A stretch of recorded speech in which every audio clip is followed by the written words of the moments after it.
प्रदेश से MP police constable भर्ती परीक्षा दे रहे हैं तो आपको यह पेपर ज़रूर देखना चाहिए।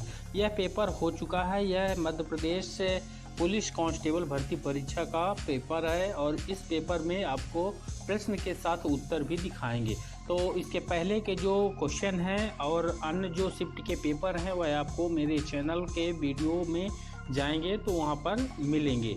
तो यहाँ पर हम डिस्कस करेंगे आज 30 क्वेश्चन को साइंस एंड सिंपल अर्थमेटिक के अंतर्गत जो क्वेश्चन आपके एग्जाम पर आएंगे। दोस्तों, हर शिफ्ट के ज़्यादातर क्वेश्चन रिपीट हो रहे हैं, इसलिए पेपर आपको देखना अत्यंत ही आवश्यक है। तो यहाँ पर देखिए, पहला क्वेश्चन आपके सामने है 60 छात्रों की एक कक्षा में यदि 2/3 भाग लड़के हैं तो लड़कियों की संख्या कितनी होगी, ऐसा क्वेश्चन यहाँ पर है। 40, 30, 45, 20। तो आपको ध्यान देना है 60 छात्र टोटल है यहाँ पर और 2/3 भाग लड़के हैं, तो लड़कियों की संख्या यहाँ पर हो जाएगी राइट आंसर 20। फिर दूसरा क्वेश्चन है यहाँ पर अंडर रूट 216 गुणे 125 और बराबर में क्या आएगा, ठीक यहाँ पर। तो इसका राइट आंसर हो जाएगा आपका 30। फिर अगला क्वेश्चन है कि यदि एक संख्या और उसके 1/3 भाग का योग 24 है तो संख्या कौन सी होगी, ठीक। 16, 28, 24, 18। तो यहाँ पर ध्यान देना है कि एक संख्या है 1/3 और उसका जो भाग का योग 24 होता है, तो राइट आंसर यहाँ पर हो जाएगा आपका 18। फिर अगला क्वेश्चन है, यहाँ पर देख सकते हैं कि x² + 3x - 40 के गुणनखंड कौन से हैं। तो यहाँ पर x - 5 ये 4 विकल्प आप अपने हिसाब से देख लें।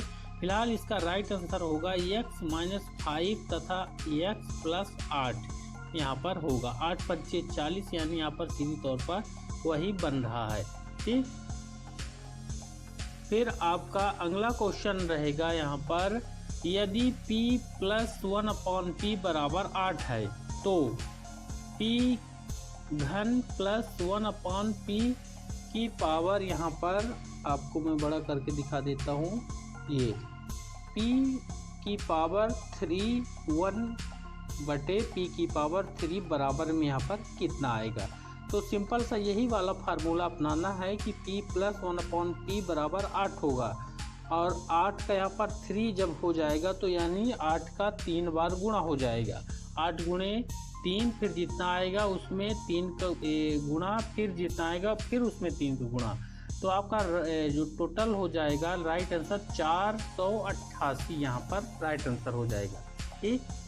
फिर इसके बाद अगला क्वेश्चन है, यहाँ पर देख सकते हैं क्वेश्चन है निम्न आंकड़ों के लिए औसत ज्ञात करना है।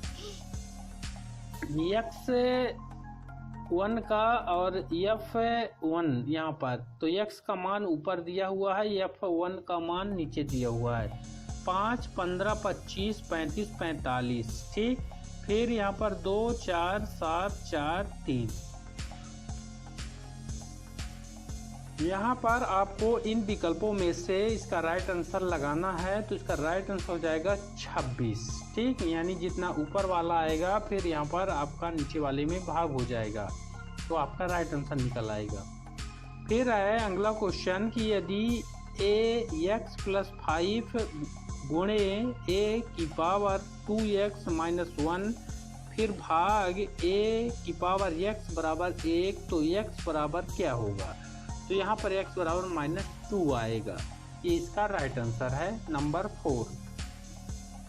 फिर है गुणसूत्र इनमें स्थित होते हैं, किन में स्थित होते हैं गुणसूत्र। गलजिकाय में, नाभिक में, रसधानी में, लवक में। तो राइट आंसर है गुणसूत्र नाभिक में यानी न्यूक्लियस में स्थित होते हैं, ध्यान रखिएगा। फिर अगला क्वेश्चन है निम्नलिखित में से कौन सा घर्षण द्वारा आवेशित नहीं किया जा सकता है, यानी रगड़ने से उसमें आवेश ना आए। एक कॉपर रॉड, एक ग्लास रॉड, एक प्लास्टिक कलम और एक फुलाया हुआ गुब्बारा। तो इसका राइट आंसर यहाँ पर हो जाएगा एक कॉपर रॉड। इसमें नहीं होगा, जो है कॉपर का जो रॉड है इसमें कोई भी आवेश नहीं आएगा रगड़ने से। बाकी जो 3 चीज़ें हैं इनको अगर हम रगड़ लेते हैं कहीं पर भी तो यहाँ पर आवेश हो जाएगा। फिर है अगला क्वेश्चन, यदि एक संख्या के वर्गमूल का दुगना 42 है, कोई संख्या है जिसका वर्गमूल जो है जितना निकलता है उसका दुगना यानी 42 का 21 हो जाएगा, तो 21 का दुगना 42 हो जाएगा। यहाँ पर वह संख्या आपको बताना है। ठीक, तो संख्या हो जाएगी 441। यहाँ पर देख सकते हैं 441 का वर्गमूल आपका 21 हो जाएगा। 21 का आप गुणा कर सकते हैं। ठीक, तो 441 आएगा। फिर अगला क्वेश्चन है वर्ष यहाँ पर 1.5 वर्ष के लिए निवेश की गई कितनी धनराशि 4% वार्षिक ब्याज दर पर 1,32,651 हो जाएगी। यानी कितने साल में अगर 4% आपको 1 साल का मिले। ठीक, यहाँ पर 1.5 वर्ष के लिए निवेश की गई है पैसा और 4% वार्षिक ब्याज मिल रहा है, तो इतना जो है हो जाएगा यदि चक्रवृद्धि ब्याज छमाही आधार पर लगाया जाता है। ठीक, तो 6 महीने में चक्रवृद्धि ब्याज लगाया जाए तो यहाँ पर कितना रुपए पूछा गया है, कितना रुपए, इतना हो जाएगा 1,32,651।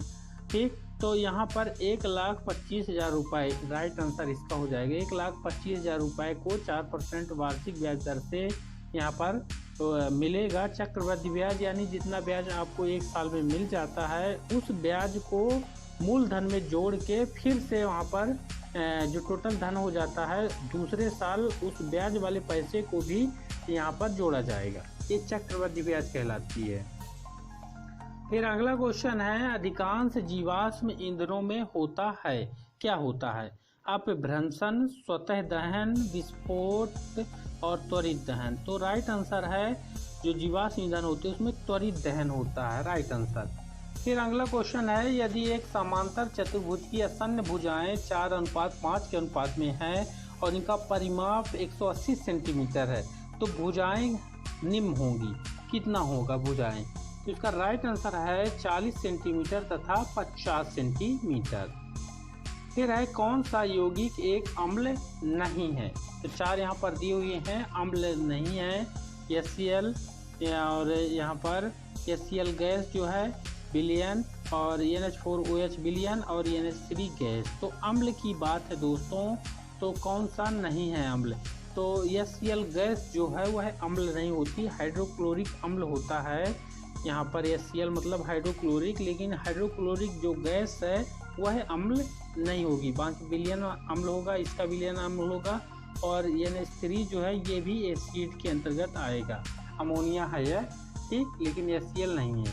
फिर है नदी के किनारे खड़ा व्यक्ति पानी में एक मछली देखता है, उसे मछली दिखेगी, किस तरह दिखेगी?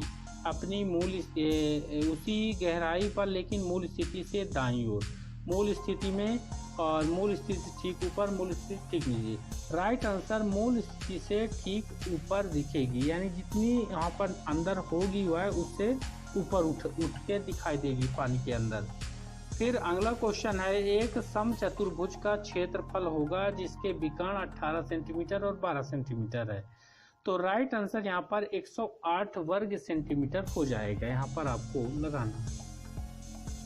अगला क्वेश्चन है कि 48 घन सेंटीमीटर आयतन वाले घनाभ की लंबाई, चौड़ाई और ऊंचाई।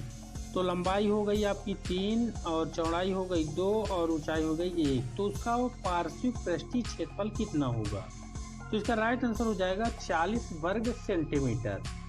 फिर अगला क्वेश्चन है कि घरेलू फिटिंग में प्रयुक्त होने वाले सभी बिजली के तारों पर एक प्लास्टिक कवर चढ़ा होता है, क्योंकि प्लास्टिक होते हैं विद्युत के अर्धचालक, विद्युत के कुचालक। यहाँ पर देख सकते हैं, तो चूंकि करंट न मारे तो विद्युत के कुचालक होते हैं यहाँ पर, ठीक। सुचालक यानी यहाँ पर वहाँ पर करंट जाए, कुचालक यानी करंट उसके आर पार पास ना हो, तो ये कुचालक की श्रेणी में आते हैं। तो प्लास्टिक लगे होते हैं क्योंकि वो कुचालक होते हैं, करंट उसमें नहीं लगता है। फिर है निम्न में से सबसे बड़ी कोशिका बताना है। 4 कोशिकाएं दी हुई हैं, गाल की कोशिका, तंत्रिका कोशिका, पेशी कोशिका, अस्थि कोशिका। तो जो तंत्रिका कोशिका होती है ये सबसे बड़ी कोशिका होती है, तो राइट आंसर तंत्रिका कोशिका। अगला क्वेश्चन है, निम्न में से कौन सी एक यूकैरियोटिक कोशिका नहीं है? यूकैरियोटिक कोशिका नहीं है, कवक, पशु, पौधे, जीवाणु। राइट आंसर जीवाणु। ये यूकैरियोटिक नहीं है, बाकी कवक और पशु और पौधे जो है ये यूकैरियोटिक कोशिका के अंतर्गत आएगी, लेकिन जीवाणु राइट आंसर है। फिर है, हृदय रिक्त स्थान से बना होता है, किससे बना होता है? संयोग उपर्युक्त में से कोई नहीं, संयोजी ऊतक, पेशी ऊतक, तंत्रिका ऊतक। पेशी ऊतक से हमारा जो हृदय होता है वह बना होता है, पेशी ऊतक से। फिर है, पट्टीदार पेशी के विषय में असत्य कथन चिन्हित करना है। अस्थियों से जुड़ी हुई है, ऐच्छिक है, अनैच्छिक है, धारीदार है। तो अनैच्छिक है, ये ध्यान रखिएगा। पट्टीदार पेशी जो होती है वह यहाँ पर असत्य कथन जो लिखा हुआ है, अनैच्छिक यहाँ पर लिखा हुआ है, तो अनैच्छिक नहीं होती है। पट्टीदार पेशी जो है वह अनैच्छिक नहीं होती है, गलत लिखा हुआ है। ठीक। फिर है, निम्न प्रदत्त सूची में से उस वस्तु का चयन करना है जो प्राकृतिक संसाधन नहीं है। बिजली, जल, वायु, मृदा। तो जल, वायु, मृदा ये प्रकृति में उपलब्ध होते हैं फ्री में, और लेकिन बिजली जो है यह उपलब्ध नहीं होती, इसको बनाया जाता है कृत्रिम रूप से, ये बिजली है। ठीक। फिर है अगला कि विलीन रूप से पचित भोजन CO2 और नाइट्रोजनी व्यर्थ के परिवहन का कार्य रुधिर के द्वारा किया जाता है। रुधिर के किसके द्वारा किया जाता है? प्लाज्मा, RBC और WBC लसिका। तो प्लाज्मा के द्वारा किया जाता है। जो पचित भोजन है उसमें CO2 और नाइट्रोजनी व्यर्थ के परिवहन के लिए, मतलब उसको ले जाने के लिए, हटाने के लिए प्लाज्मा काम करती है। Right answer plasma. फिर यदि दो वृत्तों के क्षेत्रफल का अनुपात 49:81 है तो उसकी परिधि का अनुपात कितना होगा? तो राइट आंसर हो जाएगा 7.9 परिधि का अनुपात होगा। ठीक, 7.9। फिर है, यदि एक चतुर्भुज के कोण 3:7:6:2 के अनुपात में है तो सबसे छोटे कोण का माप कितना होगा?